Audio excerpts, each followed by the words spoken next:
Hi, good evening, all of you. I, Dr. Priyanka Deshmukh, welcome you all to Recall Session of November INICET 2023 for the subject Oral Medicine and Radiology. I'm sure that all of you must have solved the paper very well.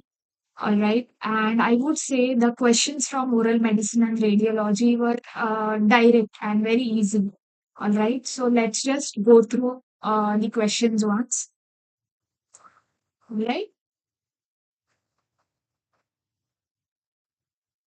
See, the first question is the image shown below represents. Now they have mentioned the skull radiograph. I would say there are a total 7 to 8 skull radiograph which are systemic manifestations. All right. And if you have been through all those, you would have answered this question very correctly. All right. So your options are Paget's disease, mandibular facial dysostosis, and multiple myeloma, cleidocranial dysplasia. All right. Now, correct answer for this is your multiple myeloma. Now, why? See, in multiple myeloma, there are these punched out, well defined radiolucencies seen. All right. So, these punched out radiolucencies, well defined radiolucencies are characteristic of this multiple myeloma case. All right. And now these radiolucencies are not corticated. Okay. They are not corticated, they are well defined and they are spread all over the skull bones. Now, in multiple myeloma, what happens is the mandible is more, you can say, commonly affected than maxilla. Mandible is more commonly affected than, I'm sorry, maxilla. All right. But this multiple myeloma case affects these both very uncommonly. And this multiple myeloma affects other skull bones very commonly.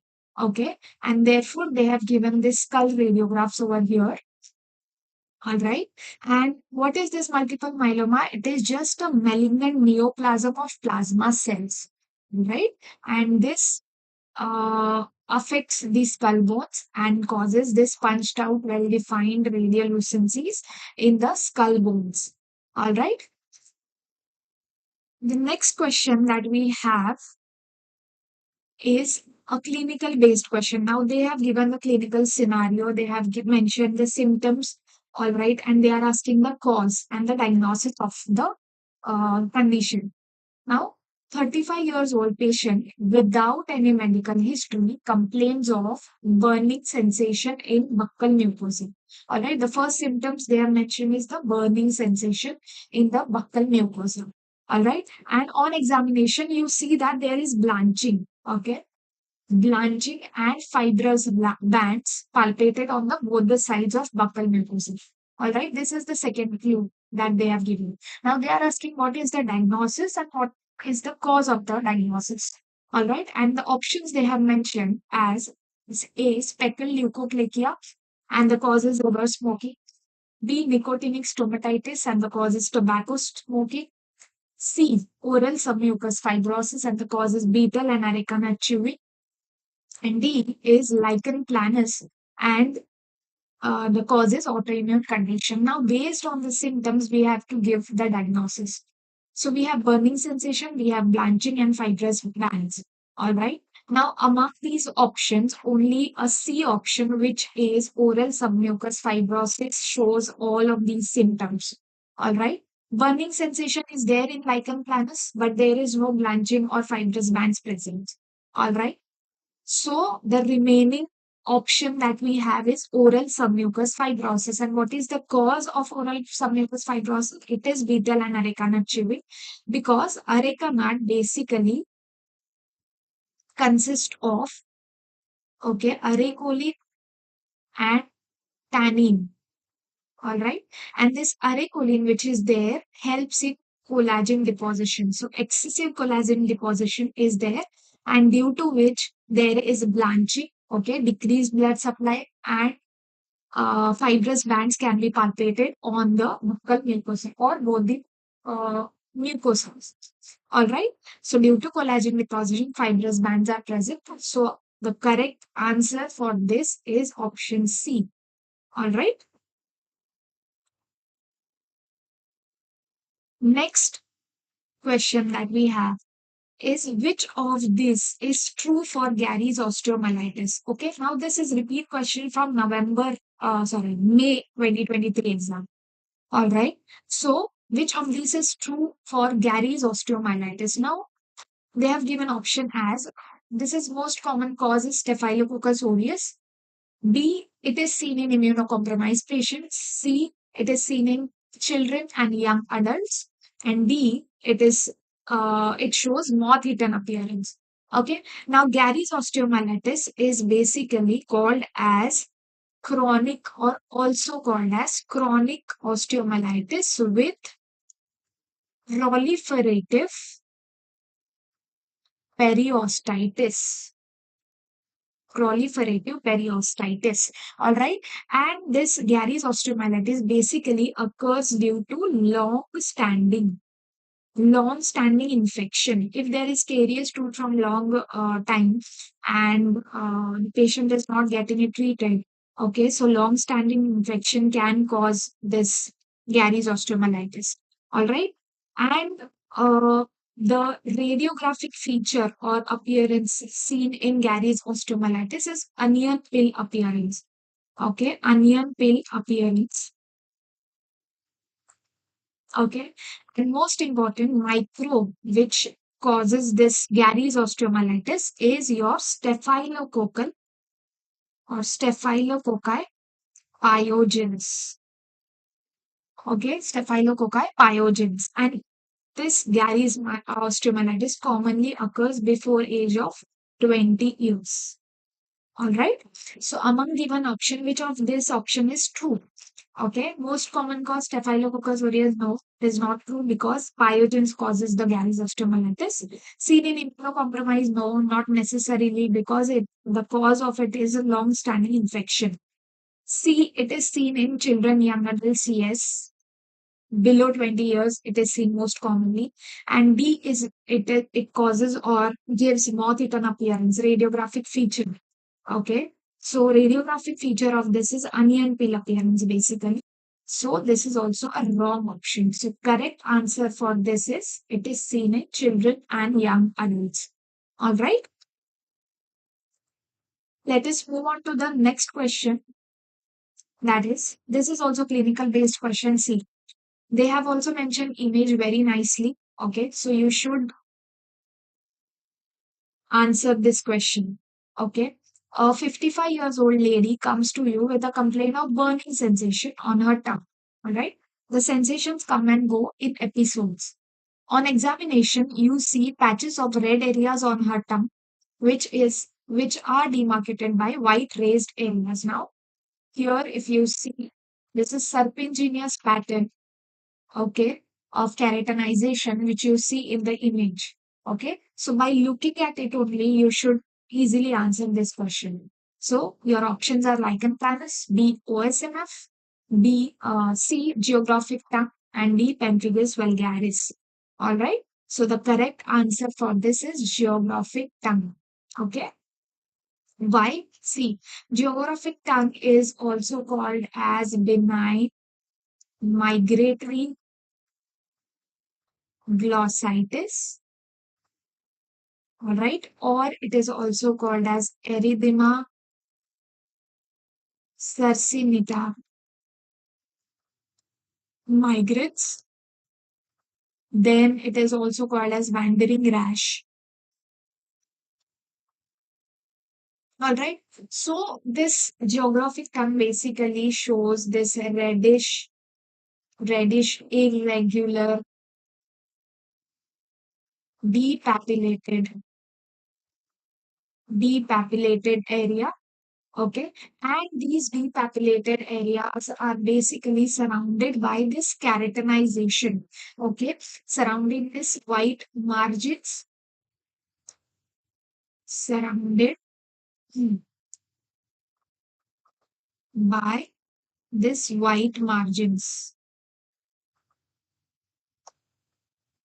Okay, now white margins, why this white characterization is there? This is basically a regenerating filiform papillates. Regenerating filiform papillates. And this papillae resembles like a map. Alright, map. Okay, serpentinous pattern. Therefore, it is called as wandering rash or geographic thumb. It looks like a map. Alright. So by looking at the image only, you should have answered this question. All right. Uh, Let us move on to the next question, which is which of this is potentially malignant lesion and has got highest chances of malignant transformation? Now, among given options, we have proliferative varicose leukoplakia, erythroplakia, oral submucous fibrosis, and lichen planus. All right. Now, based on the chances of malignant transformation, all right, we have got this order. Okay. So, the highest malignant transformation, okay, is for erythroplakia. All right, erythroplakia. Then comes your leukoplakia. Then comes your leukoplakia. Now, leukoplakia have got two types, PVL. Leukoplakia is heterogeneous also and homogeneous also. All right, so heterogeneous is more has got more malignant potential as compared to homogeneous leukoplakia. All right, so PVL and speckled leukoplakia. All right. Then I have given this general term as leukoplakia. Then we have homogeneous, heterogeneous. Heterogeneous have got highest malignant potential. Homogeneous have got lesser malignant potential as compared to heterogeneous. Then comes your OSMF, and the last one is lichen planus. Okay, this is the order of malignant potential of the potentially malignant disorders.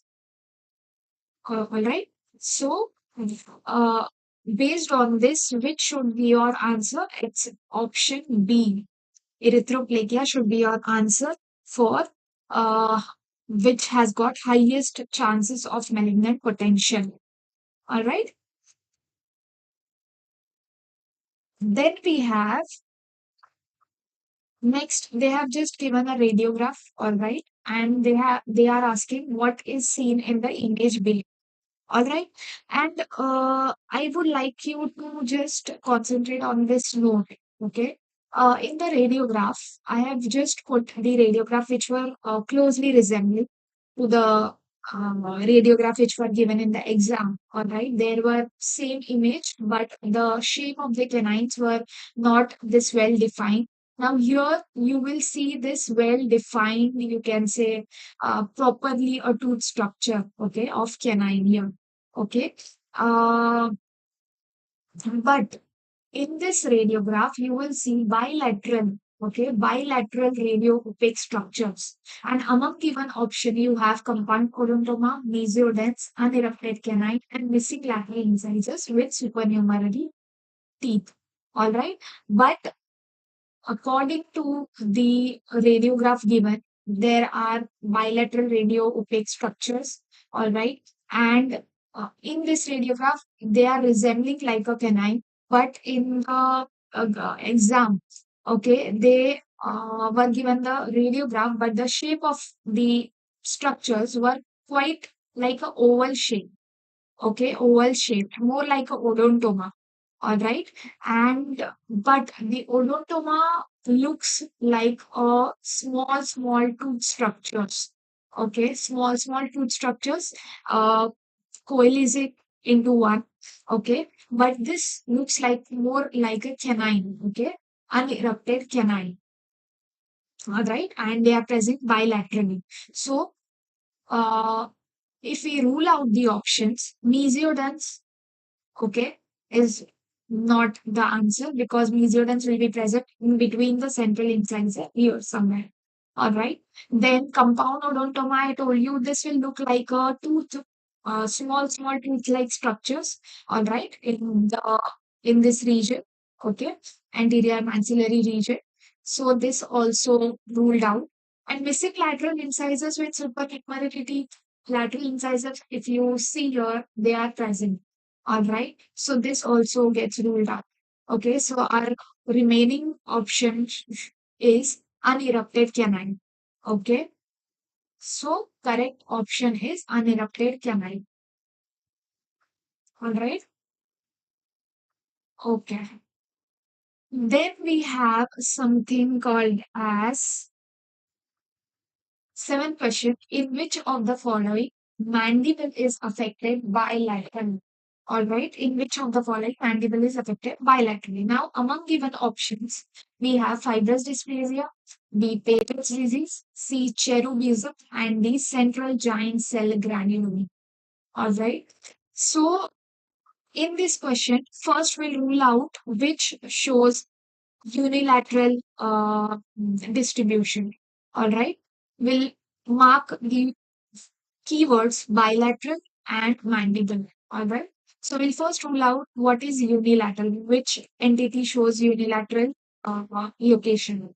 So first is fibrous dysplasia. It shows unilateral distribution. Second one is central giant cell granuloma. It also shows unilateral, but the speciality of it, it crosses the midline. It crosses the midline. All right.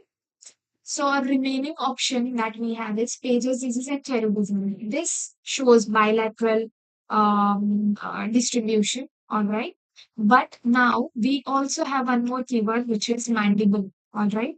So we'll just rule out based on this location.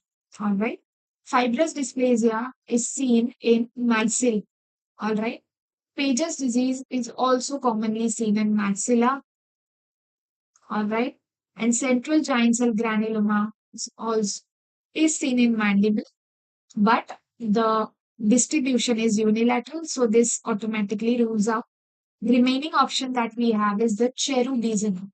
All right. So cherubism shows bilateral distribution as well as it is common in mandible, and it shows bilateral multilocular radiolucencies.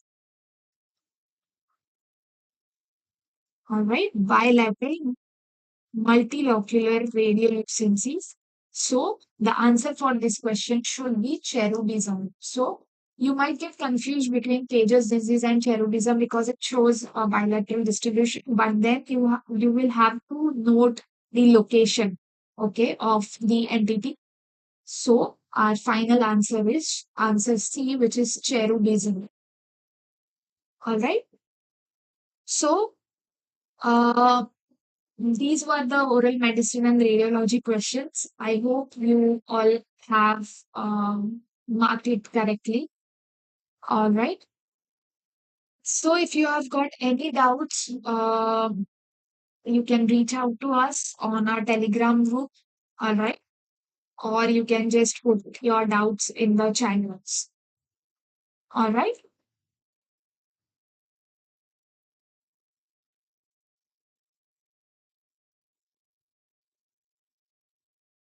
Okay. Thank you so much, guys.